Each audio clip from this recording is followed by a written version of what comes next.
আসসালামু আলাইকুম। Professor doctor Nasiruddin কাজল। এখন কথা বলবো আর একটা বাচ্চার অপারেশন সংক্রান্ত কথা বলি। সেই বাচ্চাটার বয়স 3.5 বছর। তার বাবা মা নিয়ে আসছেন। তার ডান পাশের অন্ডকোষটা তার অন্ডকোষের থলিতে নেই এবং বাম পাশের অন্ডকোষটা ঠিকই আছে। এটাকে আমরা বলি আনডিসেন্ডেড টেস্ট। এই অবস্থায় উনি আসলে উনি অনেক ডাক্তার দেখিয়েছেন, লোকাল ডাক্তার দেখিয়েছেন, আর তারাও রেফার করেছেন রোগীকে ইউরোলজিস্ট কাছে। কিন্তু ওনারা অনেক ডিলে করেছেন। ওনাদের ধারণা যে ছোট বাচ্চা যেখানে যায় হয়তো অপারেশন বলবে, ছোট বাচ্চা অপারেশন করবো, করলে তো ঝুঁকি আছে, বাচ্চার ক্ষতি হবে। যাই হোক, ওরা পরে আমার কাছে যখন আসলেন আমিও দেখলাম, দেখে বললাম যে ওর ডান পাশে অন্ডকোষটা তার অন্ডকোষের যে থলি জায়গা মতো নেই, এটা আছে তার অনেক উপরে, অর্থাৎ পেটের মধ্যে আছে, এবং বামটা ঠিক জায়গায় আছে। এইটা অপারেশন করে ওনাকে আমাদের অন্ডকোষের জায়গায় নিয়ে আসতে হবে। বুঝতে হবে যে অঙ্গের অবস্থান যেখানে, পেটের মধ্যে অনেক অঙ্গ প্রত্যঙ্গ, সেটার অবস্থান পেটের মধ্যে, এর অবস্থান কিন্তু নিচে, কিন্তু এটা যদি পেটের মধ্যে থাকে তাহলে কিন্তু ওই পরিবেশে সে ভালো থাকবে না। কারণ এইভাবেই তাকে আমার বুঝাইতে হলো যে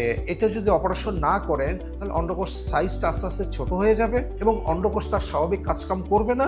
ওখান থেকে আপনার হয়তো স্পার্ম প্রোডাকশন কমে যাবে, এখানে টর্শন হতে পারে, পেঁচ খেয়ে যেতে পারে, এবং বেশি দিন থাকলে অন্ডকোষ পেটের মধ্যে এখানে ক্যান্সার হওয়ার সম্ভাবনা অনেক বেশি বেড়ে যায়। এই কথা ওনাকে বললাম, ওনারা এগ্রি করলেন যে এটা অপারেশন করবেন। কিন্তু কথা হচ্ছে যে ওনারা যে এটা অন্ডকোষ অপারেশন না করলে কি ক্ষতি হতে পারে এই জিনিসটা সম্পর্কে তারা হয়তো এত বেশি ইনফরমেশন তাদের কাছে ছিল না, তারা জানেন না। কিন্তু যে আগে যে দেখাইছিলেন উনি কিন্তু বলেছেন এটা অপারেশন লাগবে। তো ওনাদের একটা কথা যে আমরা তো আসলে আমাদের এভাবে বলা হয় নাই যে না অপারেশন না করলে কি ক্ষতি হতে পারে। তো ঠিক আছে, আপনি এখন জানলেন, এখন অপারেশন করে, কিন্তু পরবর্তীতে ওনার নেক্সট কোশ্চেন, আমি এত ছোট বাচ্চা অপারেশন করে বাচ্চার ক্ষতি হবে কিনা। তো ওনাকে আমি এইভাবে বলার চেষ্টা করলাম, আপনি তো এখন অপারেশন করলে কোনো ক্ষতি হবে না, আমরা খুব ভালো মতো অ্যানেস্থেসিয়া দিয়ে, সিনিয়র অ্যানেস্থেসিস্ট দিয়ে আমরা অপারেশন করবো এবং খুব যত্ন করে ভালো থাকবেন। কিন্তু আপনি তো বাচ্চার এই চিন্তা করছেন, কিন্তু বাচ্চার ভবিষ্যতের চিন্তা করবেন না। যাক, ওনাকে বললাম, উনি চিন্তা ভাবনা করলেন, করে আমার কাছে 7 দিন পর আসলেন। তারপর আমি তাকে নিয়ে অপারেশন করলাম, করে আমি তাকে এই অন্ডকোষটা তার পেটের মধ্যে থেকে নিয়ে অন্ডকোষের যে থলিটা সেখানে আমি প্লেস করে দিলাম। আমার বিশ্বাস বাচ্চাটা এখান থেকেই ভালো থাকবে। তার আস্তে আস্তে অন্ডকোষটা যেহেতু জায়গায় চলে এসছে, এখানে তার গ্রোথ হবে, এটাও বড় হবে এবং তার সবকিছু ফাংশনই ভালো থাকবে। কিন্তু কথা হচ্ছে যে এই অপারেশনটা আমরা এখন অনেক আগে করতে চাই। আমরা তো বলি যে বাচ্চার জন্মের পরপরই যে সম্ভব না হয় 6 মাসের মধ্যে যেন আমরা অপারেশনটা করে ফেলি। এক সময় একটা ধারণা ছিল অনেক আগে যে এই ধরনের বাচ্চা হলে আমরা 6 বছর স্কুল গোয়িং এজ পর্যন্ত ওয়েট করব, হয়তো এটা আস্তে আস্তে নিচে নামবে।